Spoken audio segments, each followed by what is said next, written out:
ойшыл, фольклортанушы, этнограф, тарихшы, қазақ мәдениеті мен әдебиетінің белгілі қайраткері Мәшһүр Жүсіп өлер алдында айтқан болжамы қызу талқыға түсіп жүр.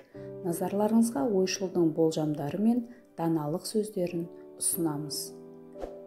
Мен 73 жасқа келмейінше өлмеймін. Мен кеткеннен кейін сендер қатты әлсірейсіңдер деп жауап береді. Бұл жауабы арқылы 1931 жылы болатын аштық туралы болжаған еді. Сондай-ақ Мәшһүр Жүсіп жұт келеді, көп қазақ өледі, 70 жыл ел құдайсыз қоғамда өмір сүреді, 30 жылдан кейін ел тоналады. Міне осыдан кейін ғана қазақтар үшін қой үстінде бозторғай жұмыртқалайтын қолайлы уақыт келеді. Өлеңде келесідей жолдар бар. Қазақ елі 70 жыл құдайсыз жүріп қағынар, құбыласын ұмытып Кремльге табынар, күтіп жатқан алдында тәуелсіздік таңы бар, басымыз бұлттан арылар, заманым қайта тарылар, 30 жыл ел билейді, ұрылар мен қарылар. Сонымен қатар Мәшһүр Жүсіп Көпейұлының болжамдарынан бөлек 5 қымбат өлеңінде әрбір жанға ой саларлық, тәрбиелік мәні зор, даналық сөздер қалдырған.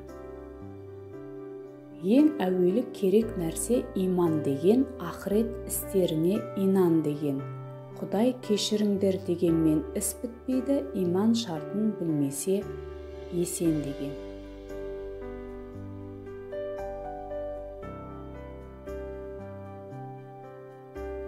Екінші керек нәрсе ғақыл деген, ғақылсызда таупық жағы тақыр деген.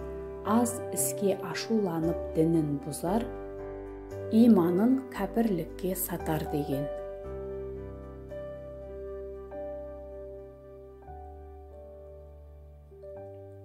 Үшінші қымбат нәрсе сабыр деген, сабырлысы мұратын табар деген. Әр істің сабырсыздан тәубе зорлық, сабырсыздық басқа пәле салар деген.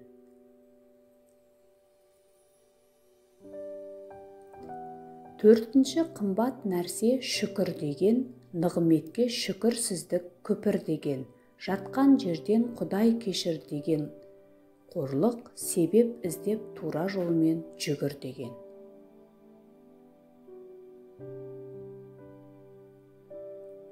Бесінші қымбат нәрсе әдеп деген, әдепсізде иман тұру ғажап деген.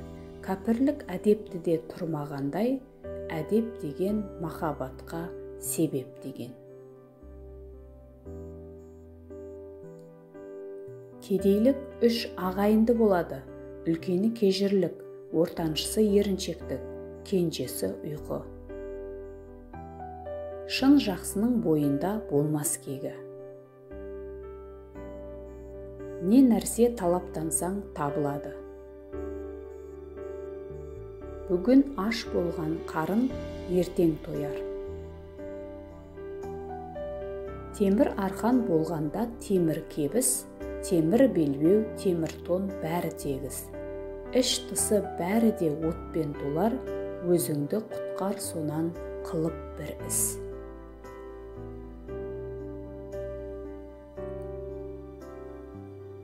Кедей болар кері кеткен ұйқысы мол, сайрап келіп тұрады 3 қара жол. Кедейліктің бір үлкен жерік асы, жаман қатын бар үйден үзбейді қол.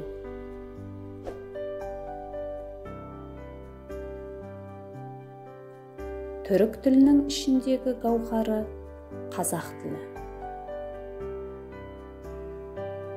Ер жігіт шешен болып малсыз қалса, рас деп айтқан сөзің шын болмайды. Еккен орар деген сөз берген алар, көрдің бе бәйге алғанды қарап тұрып. Не болар жеген тамақ арын сатып, тұрған жоқ, еріп іші сен ұнатып. Бір тойған шалабайлық деген қазақ, қызығып тойғандыққа қалар жатып.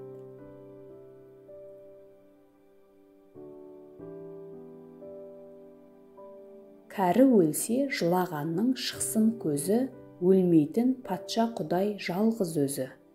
Жігіт өлсе асқартау құлағанмен бірдей, деп бұрынғы айтқан барды сөзі.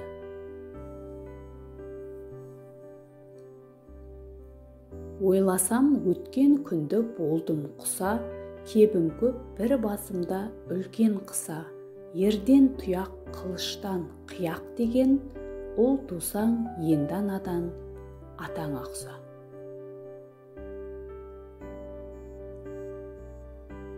Өзіңе берсін Алла ұзын өмір, көнгіш боп қорғасындай болма темір.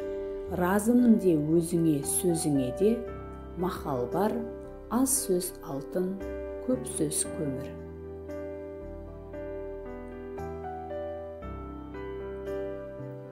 Жақсыға төр алдынан орын бар ғой, жаманға қайда жүрсе дүние тар ғой. Мың өліден бір тірі артық деген, бұрыннан айтылған сөз мақал бар ғой.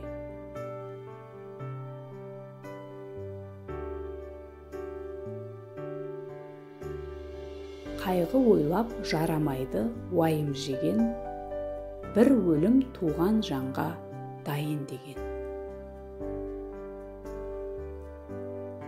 Әулие өлік емес тірік деген, қолдай көр біздей қарып бейшараны. Шам сөніп болды дүние қараңғы үйдей, кеттің ғой бір сүртуге көзге тимей.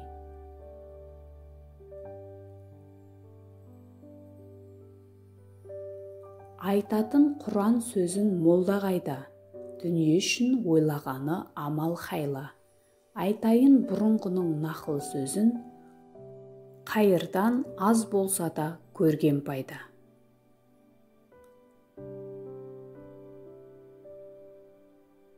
Оразаң 30 күнгі 30 тісің, 5 кісі 5 намазың білемісің, жоқ қылып жамандықты жойылтуға, бұлармен дәнемеге келмес күшің.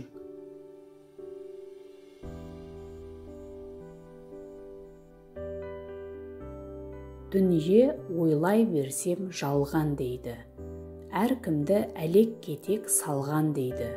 Дүниені өлгенше қуып, аузан қиып құр босқа қалған дейді.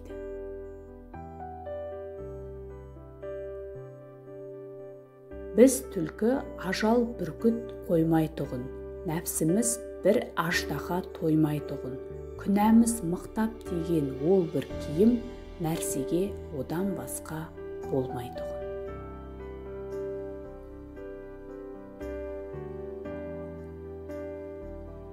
Тіліміз өткір қылыш қойған қайрап, жұтады 30 тісің нәпсің шайнап. Тамырың 62 жіп секілді, бекітіп дүниені қойған байлап.